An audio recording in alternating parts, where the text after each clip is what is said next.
Welcome to session 1, Introduction to Statistics. Statistics is a subject which can be and is applied to every aspect of human endeavor, including business and economics. This session seeks to introduce students to the definition, importance, and types of statistics. At the end of the session, the student will define what is meant by statistics, explain what is meant by descriptive statistics and inferential statistics, distinguish between qualitative variable and quantitative variable, and also distinguish between a discrete variable and a continuous variable. The topics to be covered are what is statistics, why study statistics, the types of statistics, data and variables, and then finally sources of data. What is statistics? There are two definitions of statistics. The first refers to numbers or data. The second refers to a method of study or an art. This course concerns the second definition, even though we shall on occasion refer to numbers or data, which is the first definition.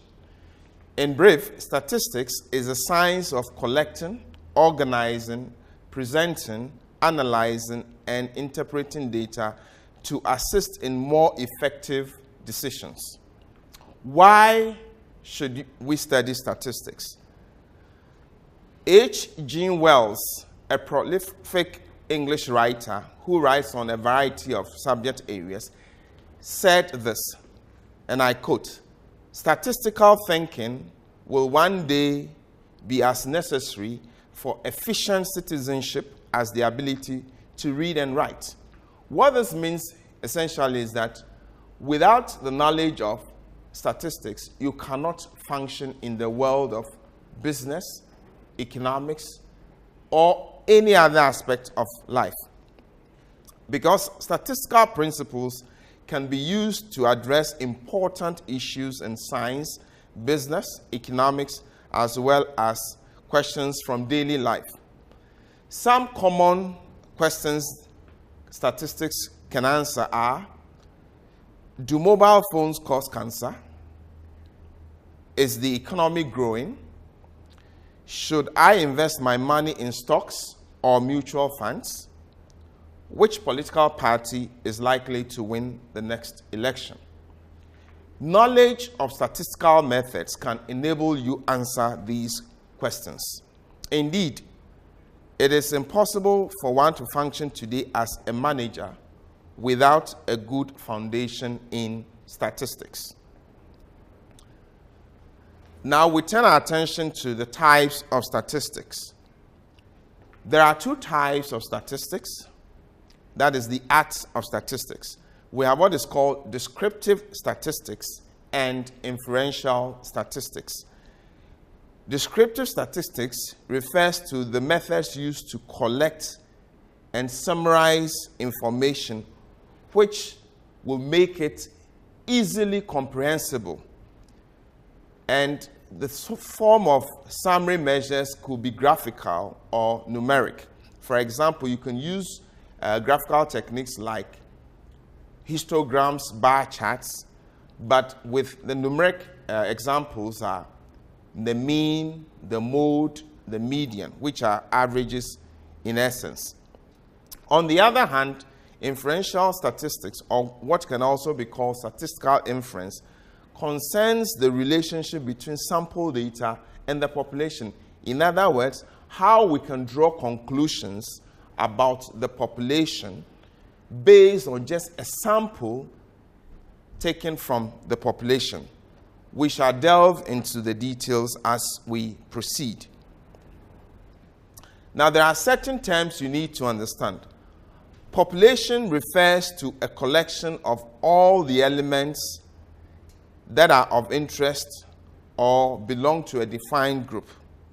So, for example, if we're looking at all the students under the distance education program studying econ 214, that whole class is the population of econ 214 students.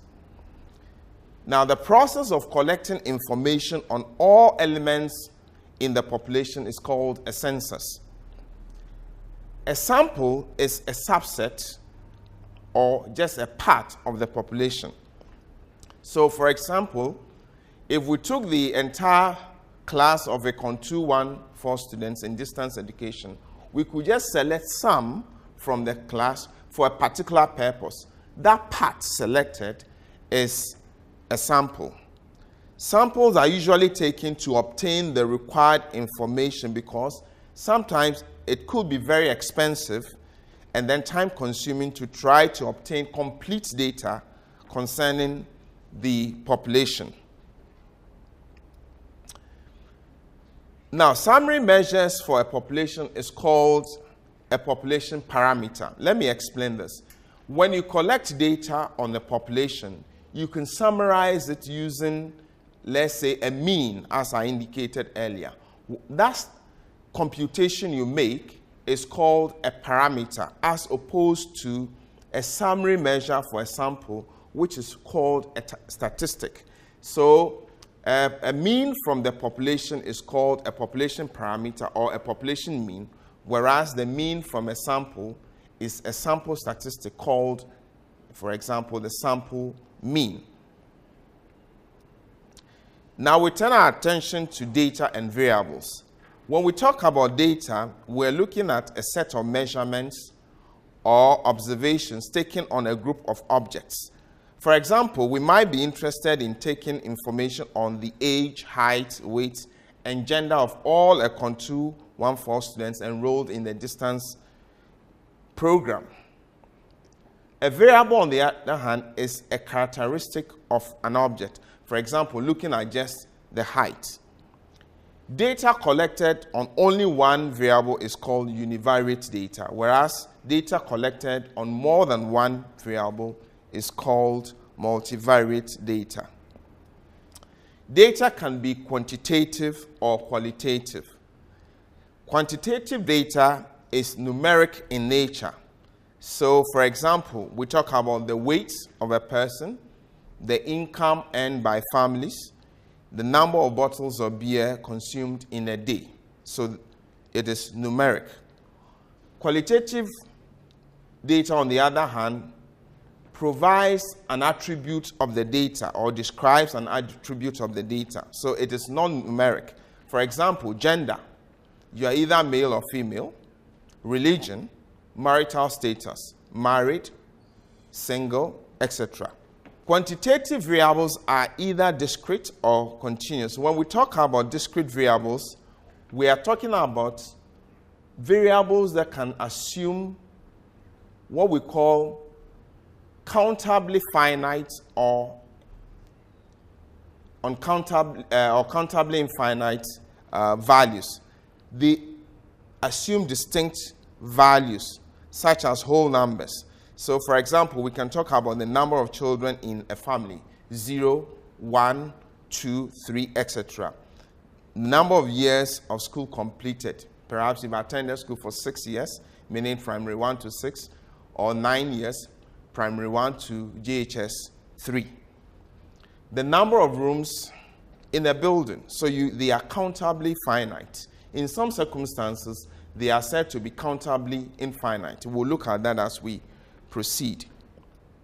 Continuous variables, on the other hand, can take any number within a defined range. So, for example, if we took the height of a person, and the height of a person can fall between 5 and 6 feet.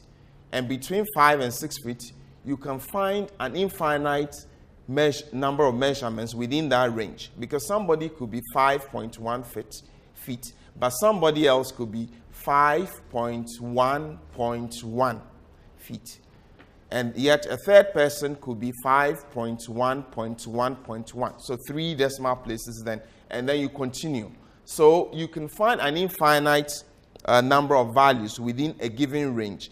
And continuous variables typically result from measuring, or they result from measurement.